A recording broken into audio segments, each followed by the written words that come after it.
So I guess this story starts 3 days before our first football game.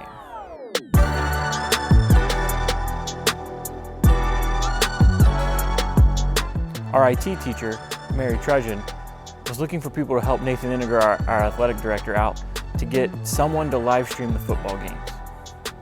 I mean, this year is different.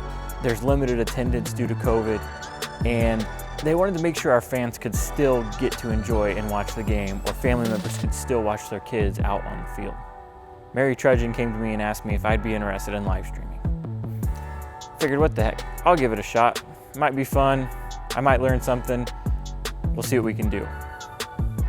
So she takes me into the classroom next to hers, which is turned into a storage closet for her.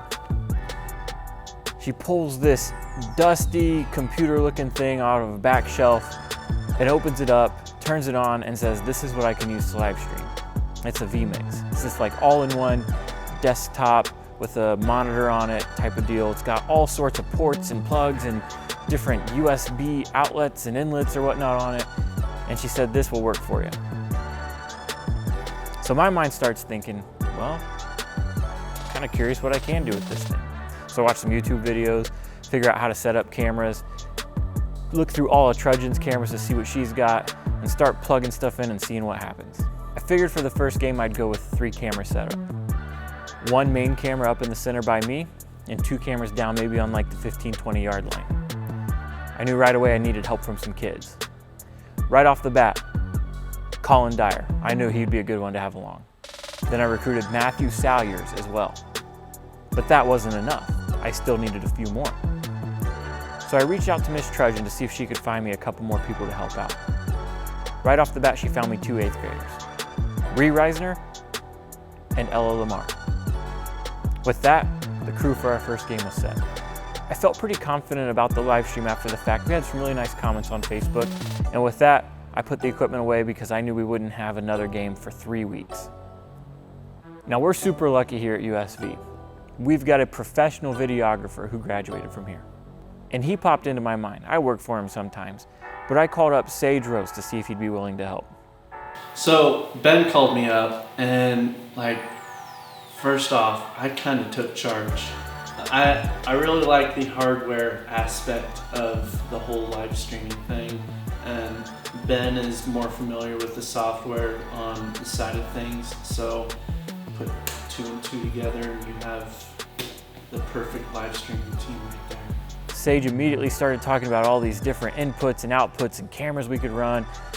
Even dropped a hint about some instant replay, and I'm thinking, dude, I'm just lucky enough to get 3 cameras with their batteries charged long enough to last a football game. Basically, the more angles you have, the better and more professional it looks in a way, because if one person or 2 people at the same time mess up, then you don't have to depend on that one person to get it right. But he said, hey, we'll need some people to help. So to add on to our crew, I recruited Annabelle Lawrence, Chelsea Jordan to help out. One of the hardest parts about live streaming is the logistics and cable management. Learning how to run cables, learning how to store cables, it's hard. This is the number one thing I learned from this professional videographer. Managing equipment right here. Keep it nice. I also knew that we'd be running a whole lot more cable and cords to get this going. So during my Rams time, I pulled Zach Freetag and Mason Dye to help me manage the hundreds, literally hundreds of feet of cable we have. With Sage's equipment and knowledge, things took off right away for us. We added new camera angles, a wireless camera. We started putting in graphics with kids' stats. We started offering commercial sponsorships to help offset the cost because of lack of ticket sales to the game. Sage threw up a drone at halftime and before the game. Oh yeah, and we did try out some instant replay, which is my personal favorite. Sees the play coming across the middle for him. Sticks the hand out, textbook defense there. Drop the boom. Oh my word. So with Sage on the dials cutting camera angles and me on the mic controlling graphics and replay, our next stream had even more views. As the game would go on, we would monitor the comments and try to help people see their son or daughter or grandkid or whoever it was that was playing on the field. We tried to dial in and find that specific kid. We had some people tune into the chat quite often, so we started calling them out and welcoming them when we saw them there. Hold on a second, Sager. We've gone international. We are streaming across all borders. It is Travis Temple watching his son, number 16, Landon Stewart from Cancun, Mexico. We had a lot of engagement going on. It almost felt like the people were a part of the stream, and well, we were kind of having a conversation with people about the things they cared about on the field. I felt the best when our head coach, Dustin Price, messaged me after one of our games. I think it was the Riverside game.